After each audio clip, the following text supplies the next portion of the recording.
Good morning, good afternoon, and good evening, wherever you might be joining from. I am HR Funk, and this is my firing line for October 23rd, 2024. And this is the online show that is completely driven by you, your questions, and your comments. And I actually had a couple of guests that were lined up for tonight. I had one, then I had another, and then both of them had other obligations, so neither one could make it here. So it's just going to be you and I here this evening. If any of you want to join as a guest, let me get the banner up here.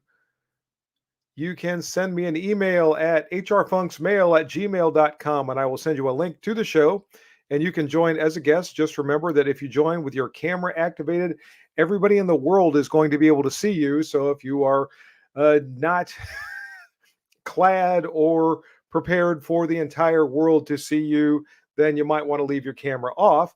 Then you can join just by audio. Either way, we can have a conversation back and forth. So if you're interested in joining, send me an email. I will send you a link to join the broadcast and you can be part of the show.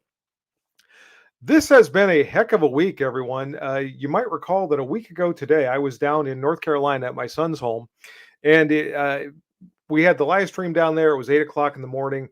I had a wonderful week down there in Clayton, North Carolina. That was part of the state that was far enough east that it was spared from all the devastation of Hurricane Helene when it came up through that part of the United States. But I also was working quite a bit while I was down there. My son and daughter-in-law were moving some things back here to Ohio, actually back to my daughter-in-law's parents' home in Columbus, Ohio. So I was helping them pack things up and get things ready to move. And then on Friday, we made the drive back from North Carolina back up to Columbus and then unloaded everything we loaded up in order to bring back up here. So it was quite a bit of work during the time that I was gone. And we ended up staying down in Columbus for the weekend and actually spending some time with my daughter-in-law's family, who are wonderful, wonderful people. Thanks to Carlos and Percy for all of their hospitality. Hope to make it down again real soon. But as a result of all that, my production schedule for videos has really been out of kilter here for the last few days. You might have noticed that there was no Wednesday morning premiere video today. And the reason for that is because I just didn't have time to get one done. The ones that you saw last week were the ones that I had completed prior to going down to North Carolina. They have now all been posted to YouTube. So today there was nothing. And as a result of that, I decided to have this live stream this evening. So thanks to everyone who has joined. We have got 27 people according to the ticker right here. I know Jeff Tim was the first one in the building, followed shortly by Big Shug. Roy Kiefer stopped in just to mention that he was not going to be able to stick around for the show. And who else do we have here? Floridian is here. Art Grote is here. Big Racer, Raybo 34, Katie Cowboy, and Marvin Turner. That's everybody that's checked in so far, and I don't think that's 25 people, which the ticker now says. So if you haven't said hi yet, jump into the comments here. Daryl is here. Thank you for joining from Pennsylvania. But the show this evening, I mentioned I was supposed to have a couple of guests, and I was really looking forward to bringing them on and having a discussion that I think all of you would have enjoyed. Hopefully, I'll have them both on at some point in the future, but for this evening, it's going to be just us. So if you have any questions, comments, anything you want to throw out there, be sure to do so. And as I said, if you want to join as an actual guest on the show, you can send me an email and I'll get you the link to the show.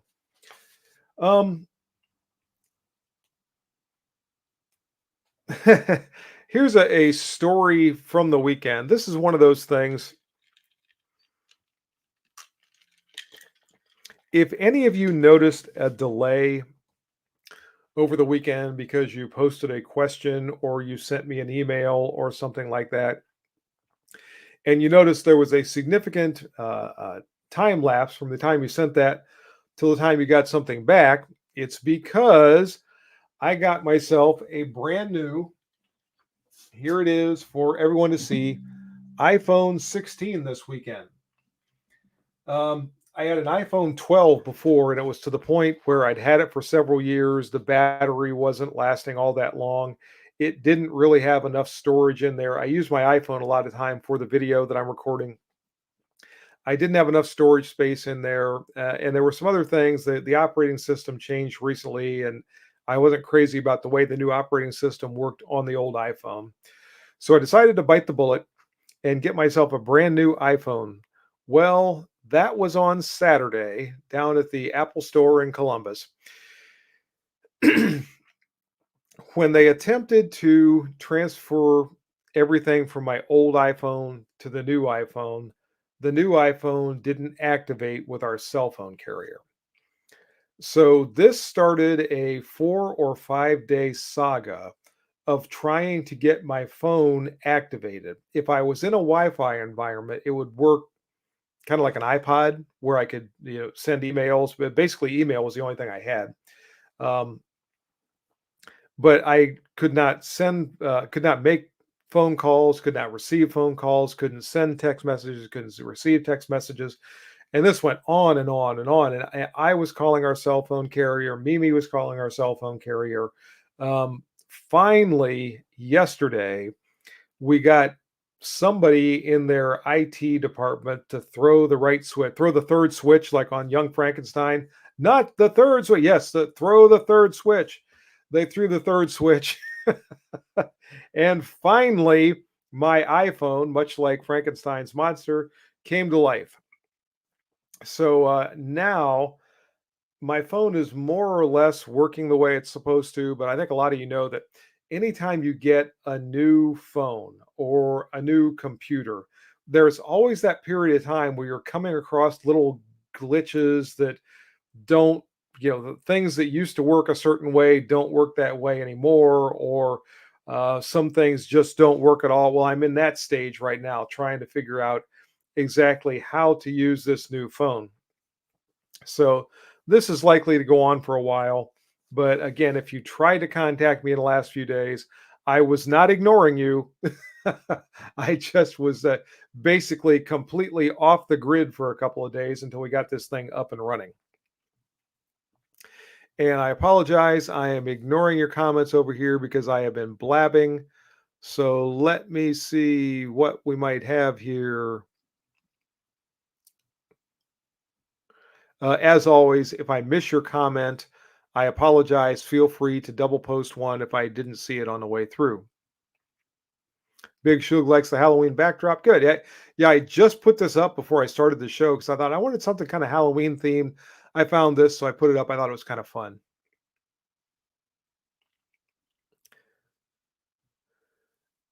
Raybo is here from North Carolina. Thanks for joining Raybo34. Marvin Turner says, I'm just stumbling in late. No, you're fine. Pico Warning says, hello, sports fans. There's not been much sports to be excited about here in the Northern Ohio area. As some of you know, the Indians/Guardians were eliminated from the World Series this past week. So that happened. And of course, there's the Browns, which I'm not even going to go into because it's a sad, long tale of woe. And I'll end up crying here in front of everyone. I don't want to do that while the show's going on.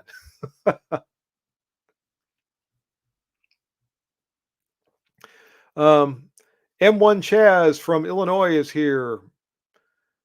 Browns fans are crying quietly in the corner. That's what I just said. Baron Bueller is here from Washington. Thanks for joining from Washington. It's still relatively early in the afternoon out there, so thanks for tuning in. Ohio Gunrunner is here. Vehicle warning, what's your opinion on the PSA M16A1 clone? I have only seen it once, and that was back during the NRA annual meeting back in May when I was down in Dallas. It looks cool, but I've not shot it. I can't really give you any firsthand information about it. I would like to get one. If I can get my hands on one, you'll see it in an upcoming video, but I really can't comment with any firsthand knowledge on it at this point.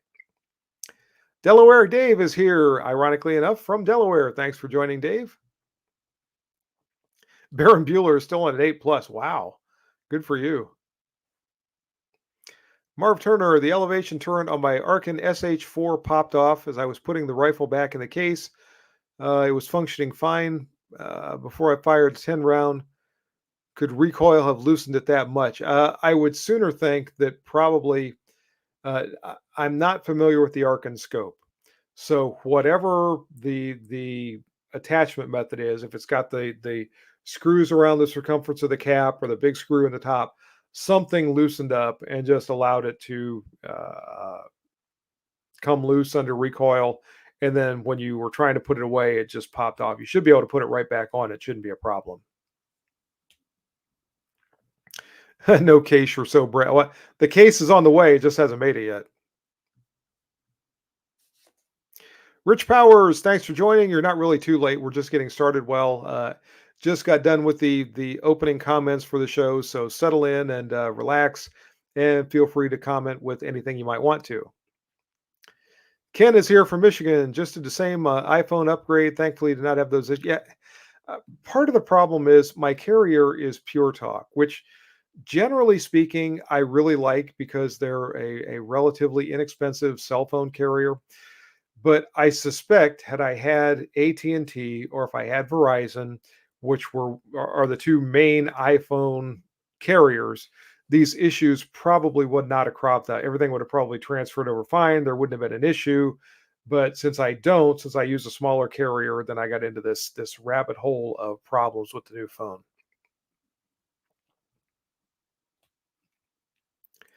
Raybo34 makes all of his YouTube videos on his iPhone. I generally my iPhone and my iPad are my cameras that I use. You might even see them in the background sometime in the video. You'll see them sitting back there.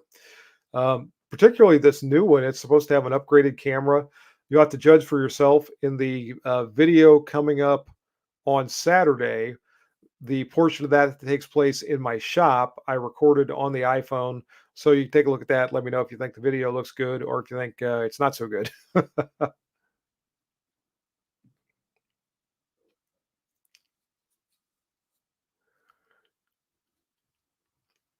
Marv Turner, this is why I don't have an iPhone. I've used an iPhone since iPhones came out, so I wouldn't really know how to even operate anything else. Terry Barnes is here. Thanks for joining, Terry.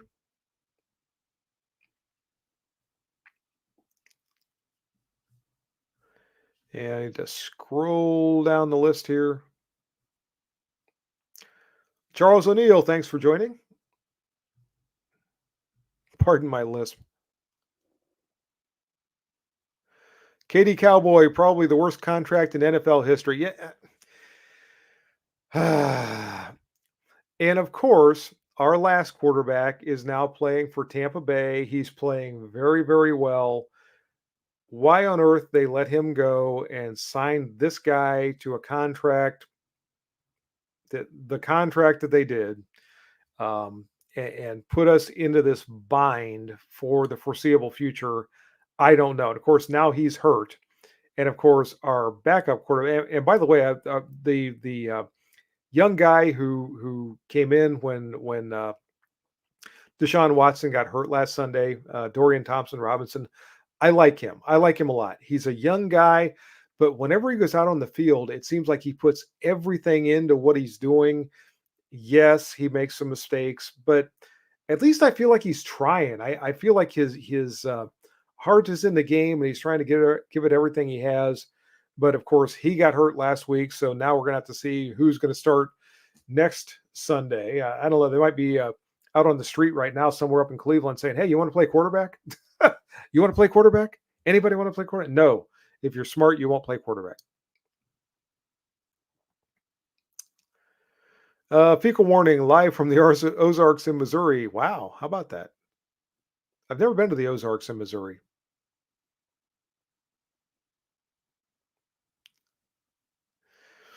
Ohio Gunrunner, have you seen the new Canik MC9 LS? Yeah, it's hard not to because if you turn on YouTube in the last week or so, that's like the first thing that pops up is somebody's review on that thing. Um, I have not been over to House of Pain for a while. I don't know if they have one of those or not, but if they do, I might try to get one for a review if they'll be so kind as to loan it to me. Um, but one of the things Canik does, and this is a little weird, Most manufacturers, and I'll use Smith and Wesson just an example, they have their full size handgun, and then they've got a compact handgun, and then they might have a really small, like a subcompact, something like that.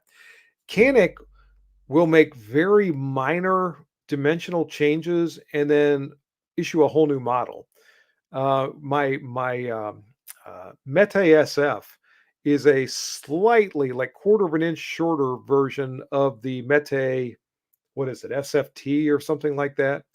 And then there's another one in that line, and it's kind of what they did with this one. They had the Canik, I think it was the MC9 that came out last year, that is their very small one. This one is just slightly larger. It's kind of like the difference between the SIG 365 and the 365 XL. And they come out with this one. I don't know. Can there be that much difference really in performance, handling, recoil impulse, shootability? I don't know. Like I said, if I can get one to test, I'll do that. But I don't know. We'll have, kind of have to wait and see what happens with that. Big Shug about to go full out outdoorsman finally here in Florida. About to be 400. Wait a second. 400 yards from crabbing and fishing anytime. Okay, well, that's good. James DeLong says, "Good evening, HR Funk. Sweet background. Oh, the upgrades to the M1A SOCOM 16 with the Smith Enterprises. Good choice. Their trigger job and their own gas piston was worth the money. Good. Glad to hear that." Jim Kohler, Howard, did you ever think about getting a German Luger in your collection? I've thought about it, but I've never added one. Truthfully, the one that I think I would like to have more is a P38. I don't know. It's just something kind of cool about that. It's the precursor to the Beretta pistols that, of course, have been around forever now. But I kind of would like to have a P38 before I had a Luger. Katie Cowboy used a track phone. I didn't know those things were even still around. Uh, all that money I save goes to firearms. Good. Daryl, dial phone. Wow.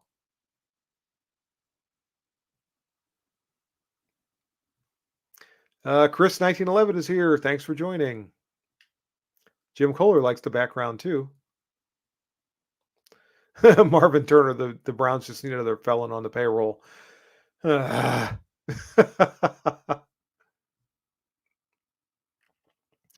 Big Show gotten pretty lucky with the storms the last few years. It's been sporadic tornadoes that I worry about. Well, hopefully they've not caused you too much trouble, and hopefully in the near future you won't have any more trouble. By the way, I have my drink in my glass with the spooky hand on the side, so that's what I'm going to be sipping on to try to keep my voice working this evening. Rainbow 34. I have an MP15 that I bought used. It has no other designation on it. I know it's I know if it's a Sport 2 or an M&P15. Anyway, to tell, what I would guess is you have an older one. The original M&P15s, I think, just said M&P15, and when they first came out back, however long ago it's been, maybe 15 years ago, give or take, there was the M&P15, and there was an M&P15T, which was their sort of the deluxe model. It had a railed fore end on and one thing and another. Might even been a performance center rifle. I don't remember. And there was a middle version. I don't remember what that one was called. Maybe it was still just the M&P15, but it had some additional bells and whistles to it. But I suspect you've just got one of the older M&P15s. Luke B, good evening to you. Anonymous S, howdy to you. Luke B just got home from the office, and the wife and daughters are all asleep. Wow, okay. Where are you, Luke? That everybody's asleep this early. The silence is glorious.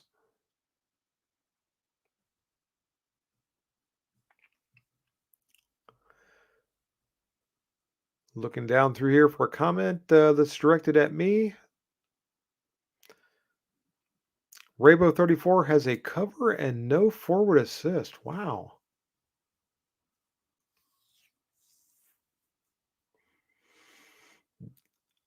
I wonder if that's one of the early sports. Although I didn't think they ever had a cover. I thought from day one they had no forward assist and no cover. I'm not sure.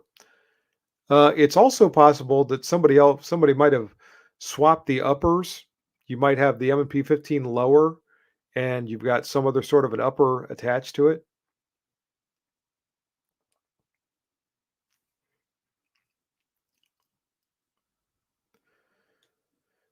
Katie Cowboy, can you add an MP40 to your collection? I'd sure like to. But from what I understand, the ones that they're building now are really pricey. Luke B. been mulling over the idea of getting a 6 ARC upper. I know nothing about that cartridge, so I can't try to give you any guidance one way or the other.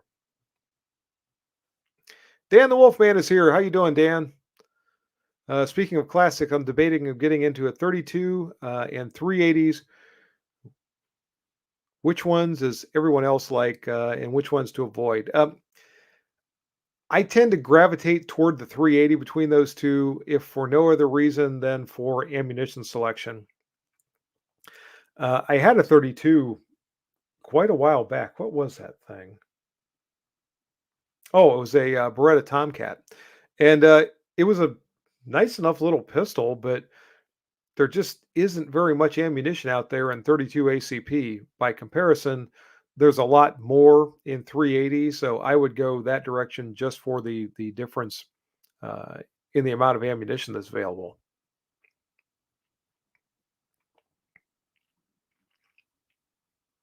Oh, so it has the cover and the forward assist. Okay, so now I'm back to thinking it's one of the early M&P 15s. Ohio Cruffler, Beretta 80 series must have a classic. Yeah, you know what? I saw the other day, it's been about a week and a half ago. I went to a gun show up in Medina, Ohio, and I saw a pistol that I would really like to add to my collection. When I was a very, very young police officer, there was a sergeant that had one of these things, and it was a Beretta BDA 380, and it had the high luster nickel finish. And as I understand the story of those pistols, Beretta made that pistol as well. There was just a slight difference between that and their 80 series. And they also made a very similar pistol for FN, but Beretta made all of them. And that Browning, the it is such a gorgeous pistol. It's got that again high luster nickel finish. The grips are very very nice. And I saw one at the gun show, and the thing was like $1,000 or something like that. And I just couldn't bring myself. Maybe it was even 1,200. I don't remember now. But if I ever come across one of those things for a price that I think I can afford, that will probably join my collection.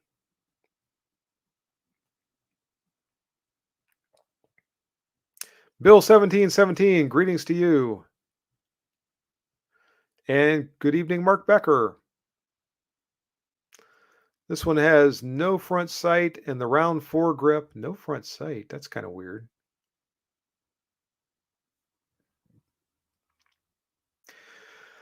I know they made a flat top version. They called it their OR for optics ready. There was no front sight. There was no rear sight. It had the railed upper receiver. So that maybe is the one. That was not one of the very first models that was offered. That was a couple of years later.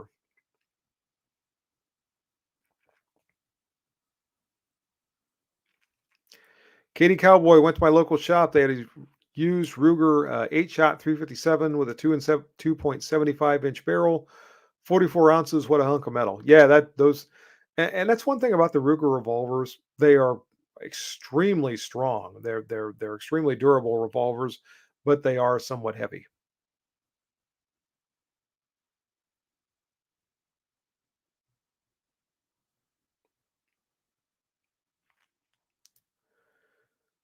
And I'm scrolling down through here again, looking for comments directed toward me. Mark Becker, I love the P-38, especially the newer German police models. Uh, Very front end light. Yeah, they are. I had a P1, which was the P-38 with the alloy frame, right? That I used back when I was doing the law enforcement qualification series. I actually borrowed that from ERJG 1954, also known as Love's Dogs 1954, and it was a nice shooting pistol. Uh, those things are pretty frequent or frequently seen at the gun shows too. I think I saw one of those the other day up in Medina, and I don't remember right now what they were asking for it. Whatever it was, I didn't bring it home.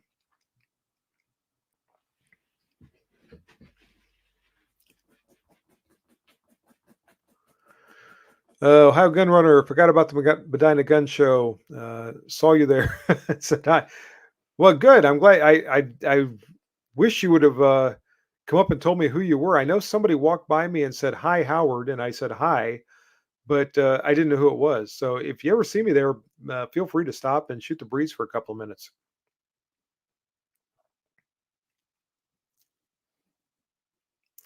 Rich Powers, Medina Gun Show is always about the same.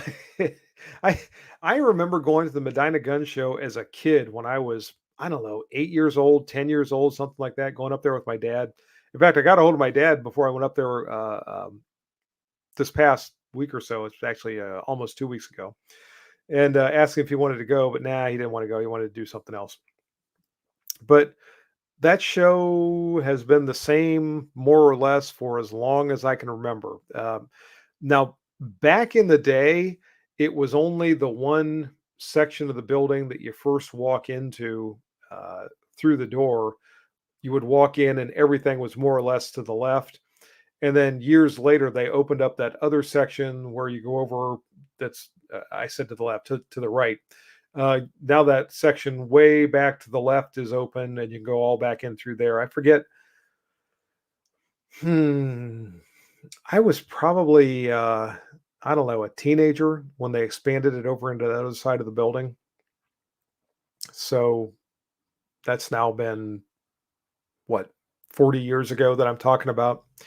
But I enjoy going up there. I also like going over to the Mansfield Gun Show periodically. That one is another one I remember going to as a kid. It's a smaller show, but it's kind of nice.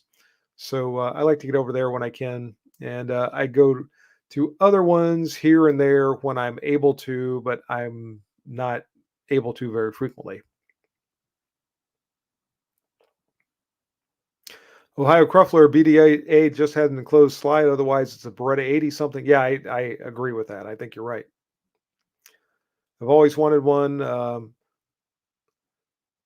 Turks make a good clone. Yeah, I reviewed one of those a while back. It was a pretty decent pistol, but I'd still like to. There's something about that high luster nickel that I really like.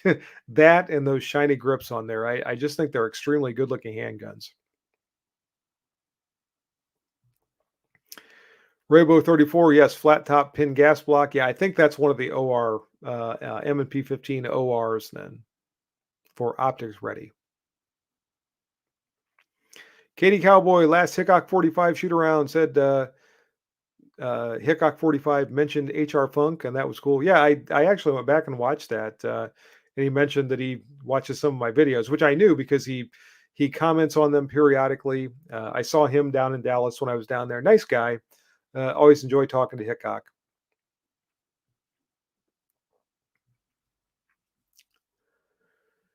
Sean Rakes, shout out from Columbus, Ohio. Oh, thanks, Sean. I was just down there a couple of days ago. Love your videos and reviews. It's helped me make some purchasing decisions. Good. I am glad. And I hope that anything you've purchased as a result of one of my reviews, you really enjoy.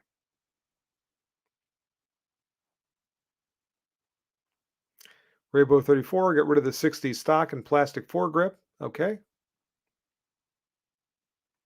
Yeah, Ohio Gun Runner, definitely. Next time, stop and shoot the bird because I really would like to thank you in person for loaning me your pistol there, whatever it's been now, several months ago. So uh, please stop and shoot the breeze for a little bit. I would enjoy that. Revolver Guy 38, what caliber do you carry in the cold Ohio winter months? I tend to carry my Colt Python 357 in 3-inch and my Glock 21 in 45 caliber. Generally, I carry either my newer Smith& Wesson Model 19 Carry Comp 357 Magnum, or I'm carrying some version of a 1911, usually a commander size in 45 ACP. Well, I take that back because sometimes I will also carry my Tizosh Stingray, which is chambered for the 9 millimeter. Hilliard puts on a nice gun. I didn't know there was a gun show in Hilliard.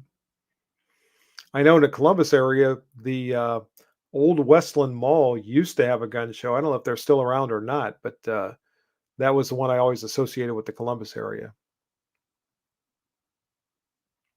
Rainbow 34, like to carry your Glock 20 in the winter. 10 millimeter is always a good choice.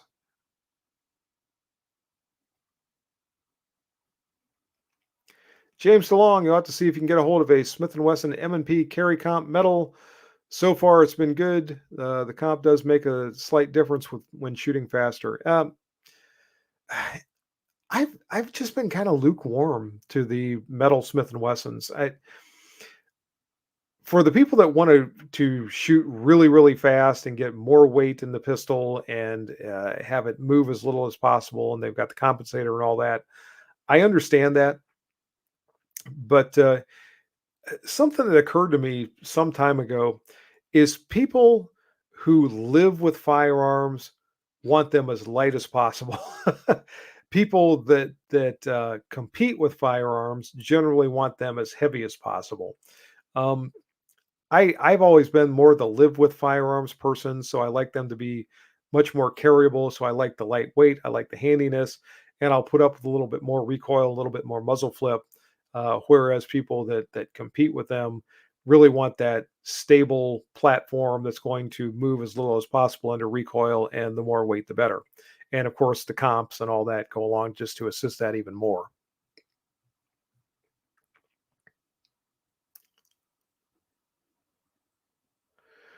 Marv Turner, I carry the same P365 or Smith & Wesson equalizer no matter what the season.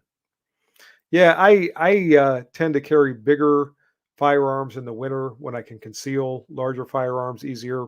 In the summertime, I carry smaller firearms that are easier to conceal under light clothing. So I kind of shift back and forth during the course of the year. Rich Powers started going to that show back in the early 90s. Yeah, I was probably going there, wow, probably back in the 70s if you're talking about Medina.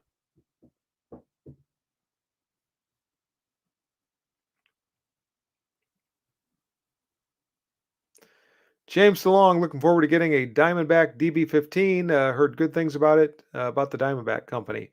Yeah, and I can't really comment one way or the other. I've never reviewed one of those. I've seen them.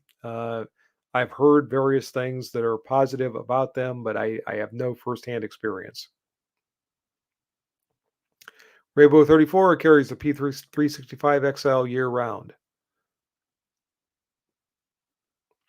Jim Kohler got a Luger made in, I think that's supposed to be 1940, with an original flap holster. That's cool. Made by Mauser. Okay. Scott from South Carolina, thoughts on appendix carry. I don't care for it myself. I don't like inside the waistband carrier. When I was young, or carrier inside the waistband carry. When I was younger, I did that a lot. Not necessarily appendix, but usually around the 4 o'clock position on my waistband. And I just got to the point where I didn't care for it. It was always uncomfortable. It was always jammed up against my side. Um, when the appendix carry came around, I don't really care for that either. I like to have outside the waistband carry. I like it to be much more comfortable, and I can put something on, some kind of a cover garment, vest, jacket, whatever that covers it up, sweatshirt in some instances. And I just prefer that. So I know a lot of people like the appendix inside the waistband. I'm just not one of them.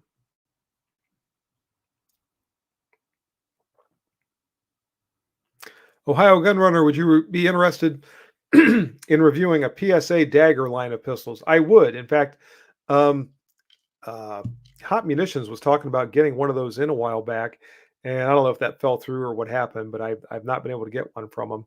But I would like to try one of those. I've always thought it'd be kind of interesting to see how they would compare. I realize they're more or less a Glock clone, but I would like to try one just to see.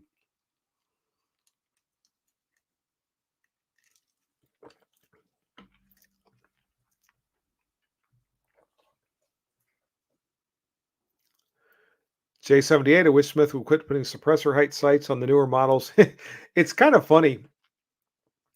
Whenever somebody comes out with a handgun, whatever, a semi-auto, polymer frame, striker fired, whatever it might be, if later on they come out with a tactical version, the only thing that means is it has suppressor height sights and a threaded barrel. That that's like the only difference in these tactical pistols as compared to the other ones. Um, the suppressor height sights with as prevalent as handgun optics are becoming are probably here to stay because so many people, including myself, are gravitating toward optics that the older low profile sites that don't co-witness in any way probably are slowly going to fade away, except for maybe in some sort of classic line or whatever.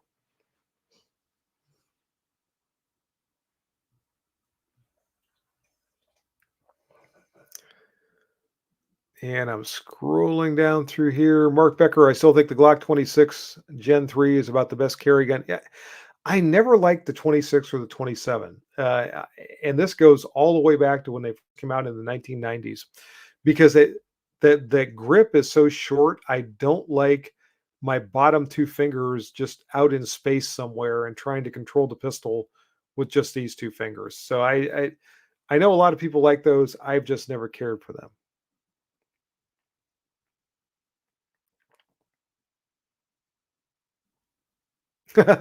Marv Turner. Okay, he's talking to Jeff about being profoundly rotund.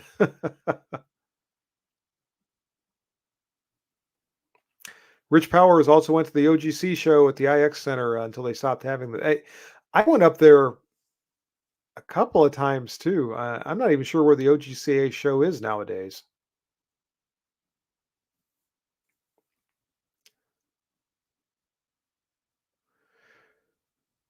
Marv Turner bought a cross draw holster for the SIG. A cross draw I like, especially if I'm driving or sitting a lot.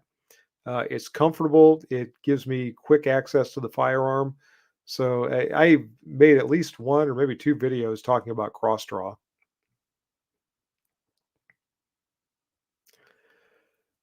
Modi or Madi, I'm not sure how to pronounce that. Is the new HK Micro Compact too late to the party and too expensive to become prolific, or will the name carry it through to success? HK has kind of a loyal fan base, and I suspect there are some folks that just like HK pistols who are probably going to gravitate toward that, but they've always been kind of expensive. Um, I don't know. Time will tell on that. Dan the Wolfman appendix. I did OWB, then IWB, then gained C19. Oh, okay. 1984 weight. Um, back to OW. Yeah, I don't know. Like I said, a lot of people like the appendix inside the waistband. I'm just not one of them. KD Cowboy waiting for a view of the SA-35. You know what? I don't see those things very often. I've seen a few, but since Springfield Armory came out with them, they're just sort of not out there very much.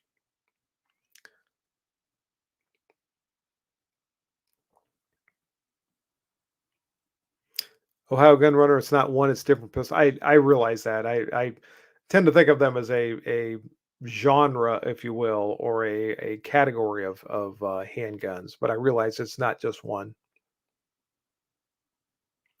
Big Shug appendix is the only thing that works for me. I'm shaped like a board. Well, and that's the thing. If you have the body build for it and it's comfortable for you and it works, then great.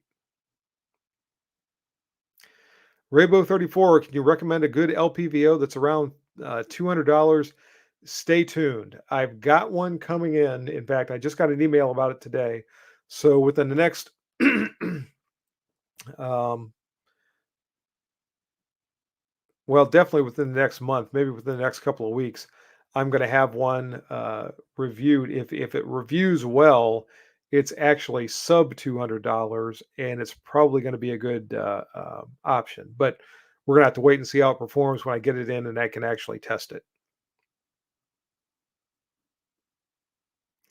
Mark Becker, as boomers get older, they buy new gun or they buy guns they wanted back in the day. That's true, and I talked about that a while back. I'm to the point where I have all the firearms I need for various purposes, various practical purposes. So now a lot of times what I look at are things that appealed to me back when I was a kid or something from maybe a movie that I really liked back in the day or something that I just thought was really cool. I would love to have a Colt Python. When I was, I don't know, 15 years old, something like that.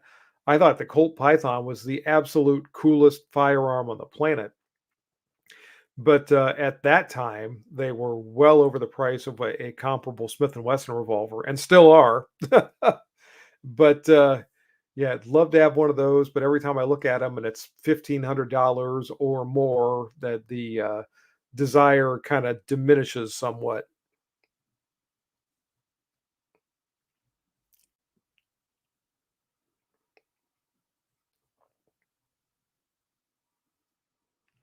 OGCO OGCA show is in Wilmington. All right, I didn't know that. Thank you. Sean Rake's been trying to get a hold of a Taurus Model 85. I get some hate because it's Taurus, but I love the model. Used to carry it when working for Wackenhut. I don't know what that is, but I hope you find one. Raybo, I like sticky holsters. Scott from South Carolina, gun shop near me, likes the FN Reflex. Good. Well, I tested one of those a while back. I had some concerns about it, but if you like it and it works for you, then more power to you.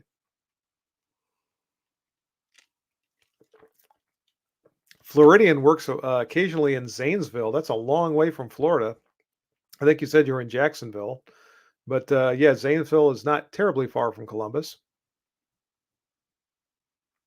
Paul Freed, late to the party. What's the topic? It's whatever you guys want to talk about. It's wide open. By the way, nobody has. Maybe I should, before I say that, I should probably check and make sure I don't have an email.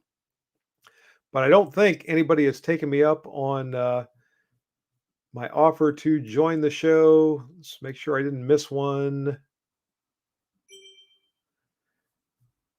And no. So if you guys want to join, as I said before, send me an email to hrfunksmail@gmail.com and I will send you a link to the show. And you can join either by video and audio or by just audio if you don't want anyone to see you.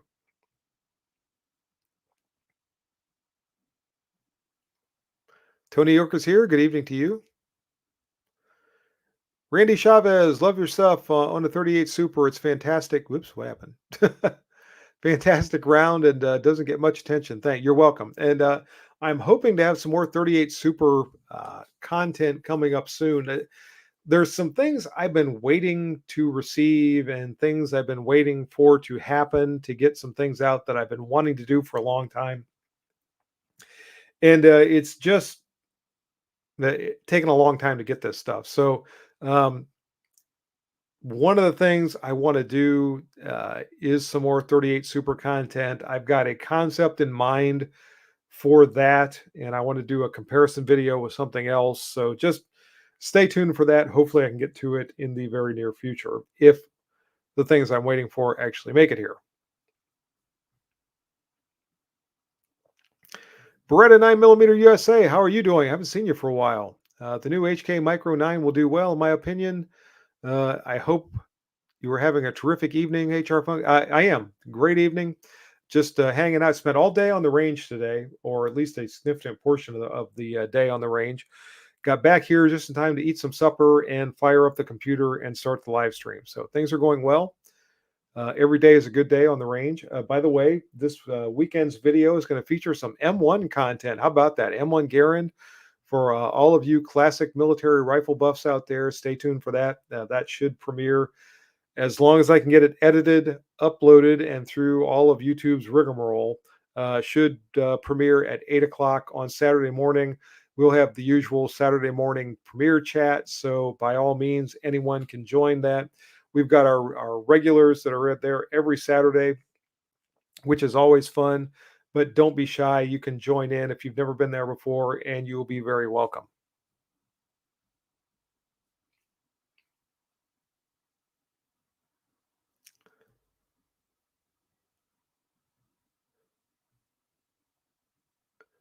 Big Shug, how about PSA giving up on the STG 44? I didn't know that. The last I knew they were still working on it. Is that now not going forward anymore?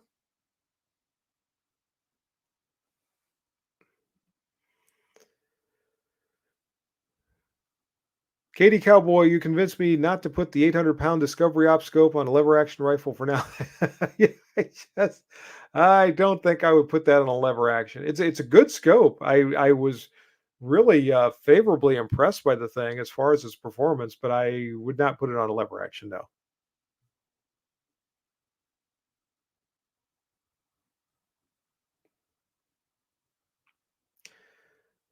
The Whackers used to be security contractors for the U.S. government. I didn't know that, so I learned something. How about that?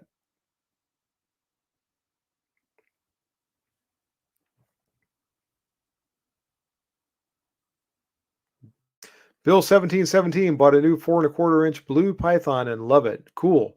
Good for you. I'm glad you love it. Maybe someday I will be able to get one too. Probably what I should do, just sell a few things, go out and buy one of the doggone things, and I'd have it. But so far, I haven't done that. Scott from South Carolina lived in Cleveland, Parma Heights, Mansfield, Hilliard, then to Indianapolis, Maryland, and now in South Carolina. You've gotten around quite a bit.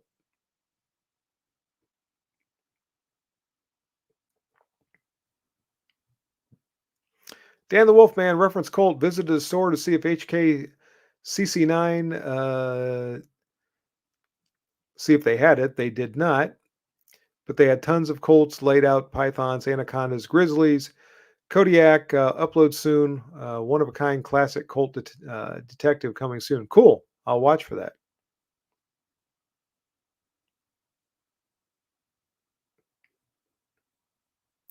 Sean Rakes also own a G2C. Uh, nice budget gun. That's one of those ones that loves dogs 1954. He's a big fan of the G2C. I tested one of those things a while back too, and it was okay for the price. It had some rough edges to it, but you would expect that for something in that price range.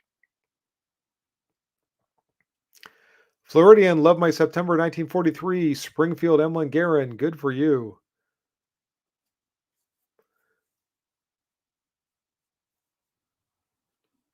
Mark Becker, the Marines were the last to get M1s during World War II. I know, and the story goes that there were a lot of Marines that did not want to give up their '03 Springfields. And knowing Marines as I do, I suspect there were a lot of them that kind of were not real confident in the idea that this new semi-auto rifle was going to function reliably and it wasn't going to be as accurate in their mind as the '03s that they had used for a long time.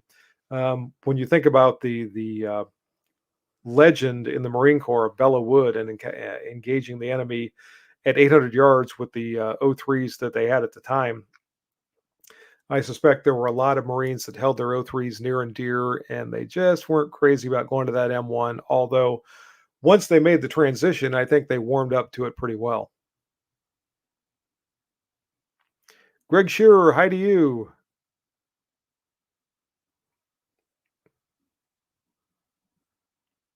Big Shug PSA said they're putting it on the back burner for now. I didn't know that. That's too bad. Jeeps Cafe, glad you made it. We are all doing fine.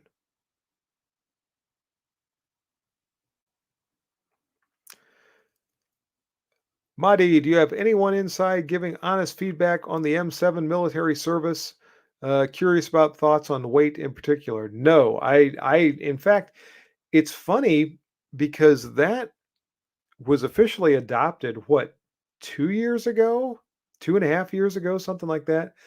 And the information coming out about that rifle has been very, very sparse. So I'm as much in the dark as anyone else. I wish I knew more about it, but we're just kind of have to wait and see what happens.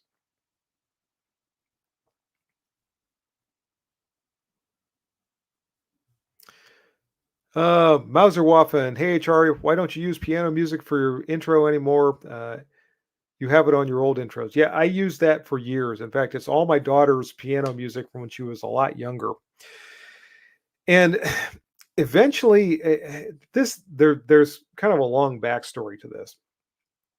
When I first started making YouTube videos back 12 and a half years ago, I think, I felt like to be taken seriously or whatever, I had to have an intro because it seemed like everybody who was on YouTube that was being seriously looked at had some sort of an intro with music and some sort of a graphic or whatever.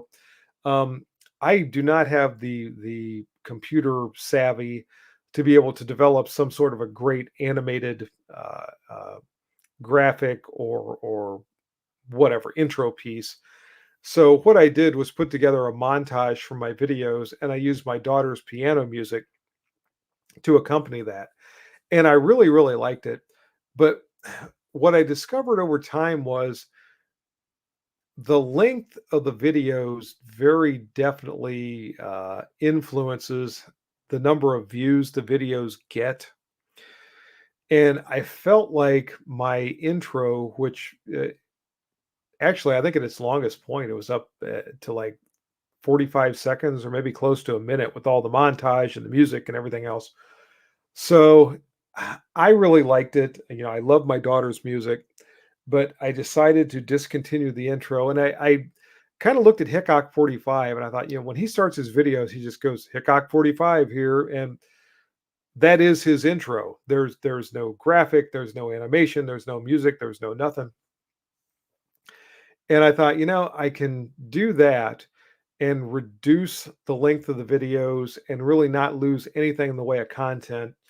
And I have heard uh, people from Hollywood before talk about movies, and when they are editing them and they're getting really whatever hard nose, I guess, about the editing, trying to trim down their movie to the point where it still has all of the drama and the action and everything they want in it, but they've cut out everything that just makes it run really, really long for no reason, but doesn't add anything to the story. And I kind of felt like that's where I was with the intro. So about 2 years ago or so, I just discontinued that. And when you see me start the videos now, that's why I start with hi folks, HR Funk here, and then go right into whatever I'm talking about for that reason, just to try to cut down the overall length of the videos.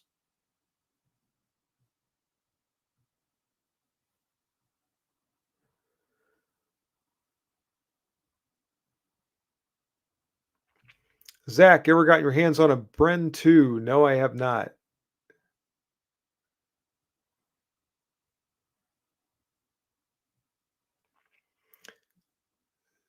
And a lot of you guys are talking to each other, which is fine. I'm just going down through here for the next comment directed at me. Big Shug, just want to qualify with my Uzi clone. Rainbow 34, the new infantry rifle was a mistake. Yeah, I hope not for the sake of our troops, but I've got my concerns about it.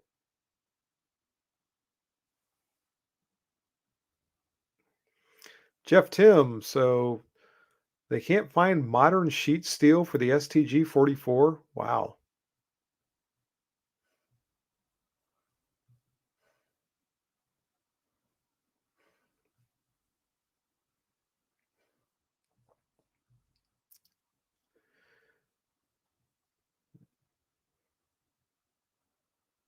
Men were men in those days. Yeah, absolutely. When they were carrying the M1s.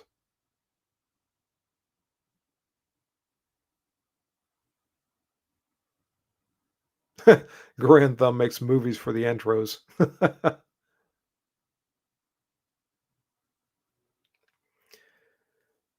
Jeff Tim, I like the channel which disappeared where the intro was a bugle call to arms.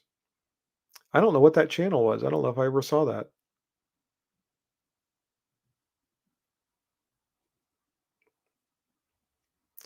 Mark Becker bought a 5 to 25 by 56 Arkin scope. Amazing quality scope. Good. I'm glad it's working well for you.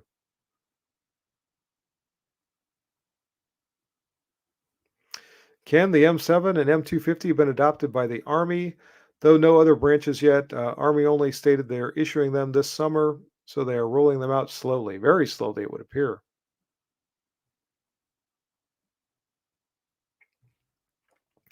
Mauserwaffen, no problem. I don't mind explaining that. Thanks for the question. Yeah, the channel and the videos have evolved over the years. I like to think that they have improved over time. I like to think that the presentation and the editing quality and the video quality and all that has improved. So I'm always looking at ways to make the videos better and better and more appealing. I do not have the computer skills that some of the folks out there have that do a lot of different things. You see drone footage with people shooting and the drone flying over the range like as though it's following the path of the bullet and stuff like that. I suppose I could learn to do that stuff. I just don't want to. And I don't know some of the other things that you see that people do. I just I I'm a shooter and a firearms guy. I'm not a videographer or a I don't know uh, computer graphics genius or anything like that. So I make the videos as best I can, the way that I can, and hopefully all of you appreciate the final product.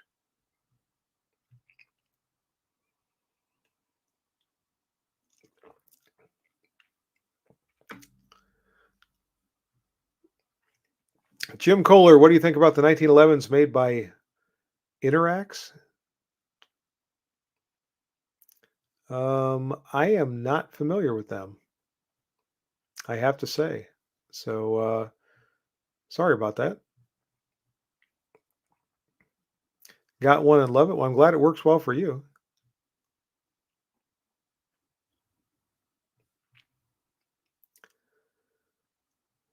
Dan the Wolfman, I wouldn't hate a 7-second intro with her piano. They are long from vids over 25 year olds. Yeah, I know. And I love my daughter's piano music and I really liked having him in the videos, but I've gotten to the point where I've sort of gotten away from that. And that's just where I am right now.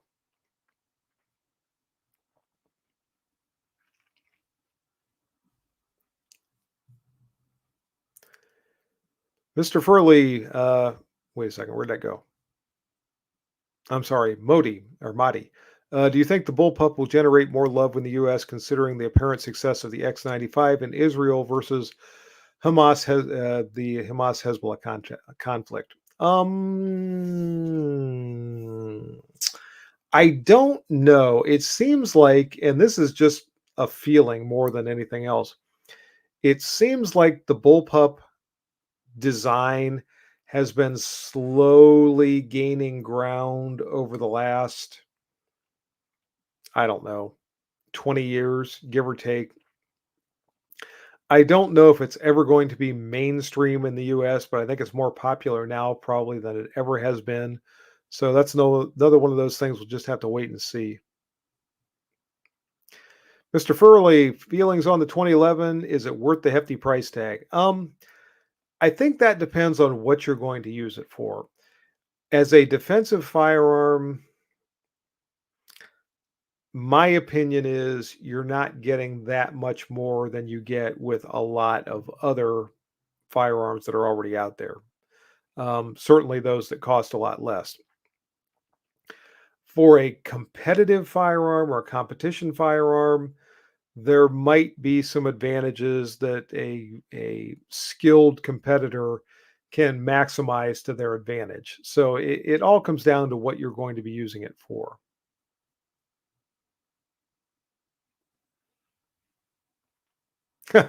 Dan the Wolfman, what are everyone's top firearms they shouldn't have let get away or sold? I probably have a list of them. I wish I still had my Thompson Center Contender. I still wish I had my Smith& Wesson 5-inch 629 Classic. I still wish I had my 8 3/8-inch 629 Classic DX. Anyway, I could go on and on and on.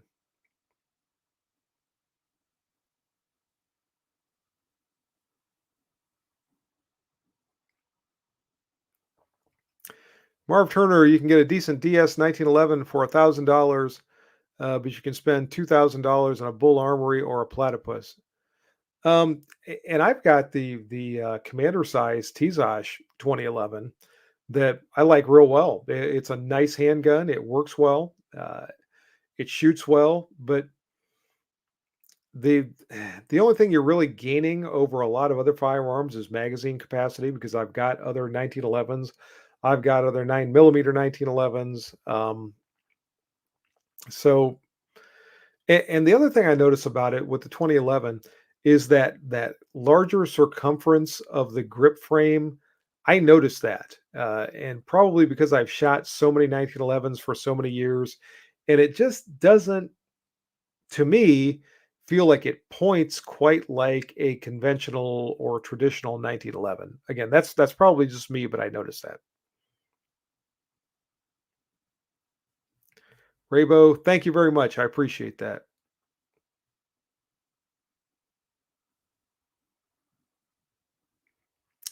Mr. Furley had a Ruger GP100 with a 3-inch. Bought new for $500. Only gun that I regret unloading. Yeah, that's too bad. Craig Benz, a little bit late. That's okay. Better late than never.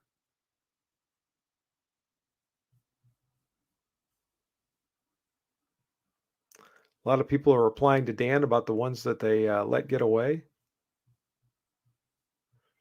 Floridian, tell the missus we missed her presence. Yeah, she's actually away from home tonight. So it's just me and Chewy. And Chewy is asleep on the floor. So it's basically just me.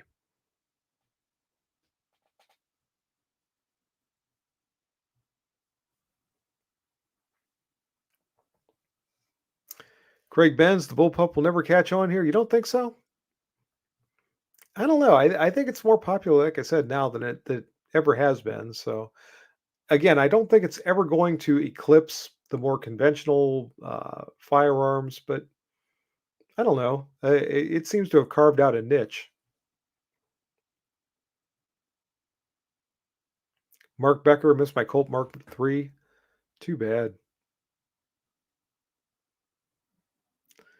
Craig Benz let a Smith& Wesson Model 10-5 5-inch go. Oh no, that's too bad.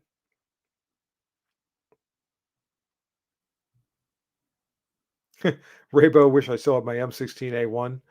If that was an issued rifle, probably would have been pretty difficult to keep a hold of.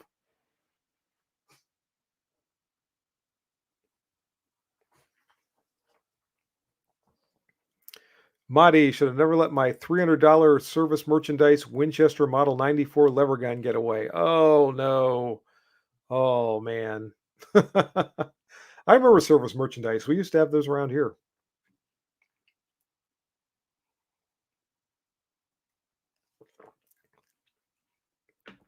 Ohio Cruffler, you are lucky to have replaced everything that you ever sold that you cared about. Rainbow 34, yeah, Uncle Sam wanted it back. He's funny that way. He's quite the Indian giver. Can you still say Indian giver? Or is that like cultural appropriation or some other nasty thing nowadays? All right, gang, we've been out at this for an hour and 5 minutes. I think I'll keep things going for another 10 minutes or so. So if you have any last minute questions, comments, or anything you want to get in, be sure to do that.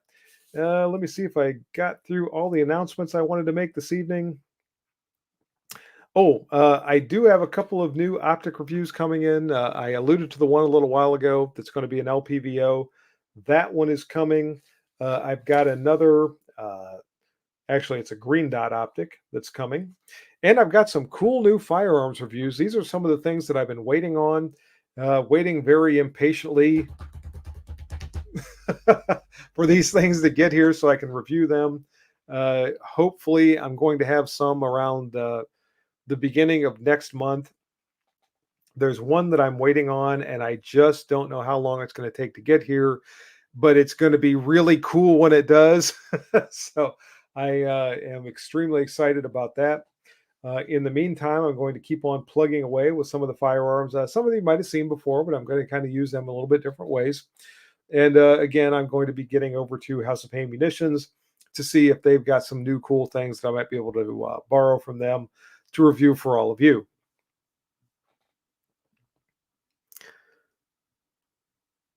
Run had a Maverick 88 in 1988 with one action bar. Really? Huh.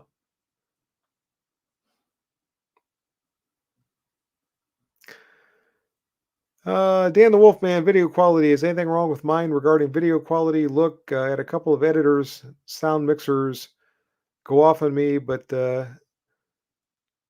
I think that's just people with headphones. How many? I don't know. I think your videos look and sound fine.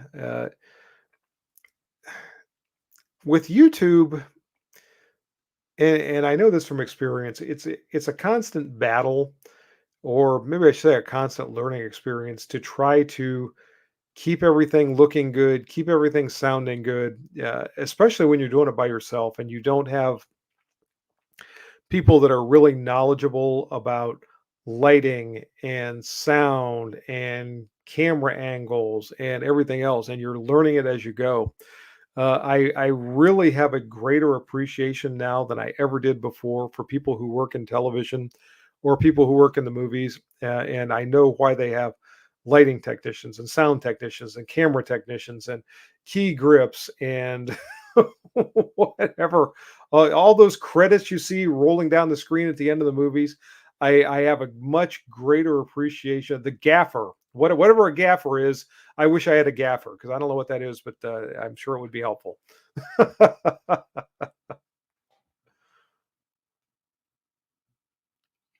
Big Shug, it was a great stream as always. Much love. Stay safe. Thanks, Shug. Have a great day or a great evening. Young men, don't sell your guns. You will miss them. Absolutely. Mountain shooter, no national matches shooting. I did not shoot in the national matches this year. I was otherwise occupied and I was not able to make it up there.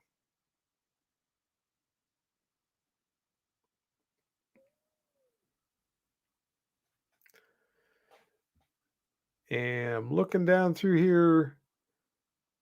What now? HR is one of the firearm review, a Smith & Wesson Bodyguard 2.0. That's not one of the ones that I'm waiting for, but that might be one of the ones they have at House of Pain the next time I make it over there. Greg Shearer, thanks for joining. I appreciate it.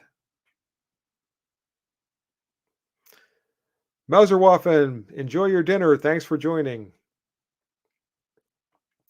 Scott from South Carolina, did Walter bring back the PP? As far as I know, they did. I saw something on that recently. I think Such did a video on that. So it looks like they're bringing that back. That would be a cool one if I could get it to review. What's a key grip? I don't have any idea. I just wish I had one.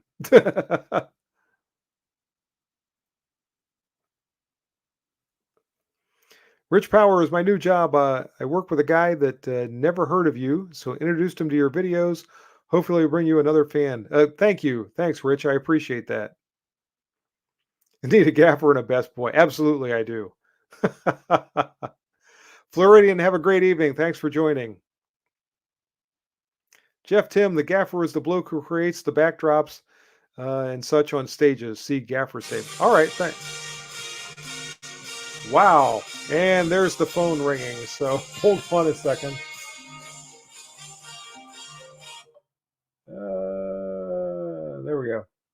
So got that done. Forgot to put the phone on mute, folks.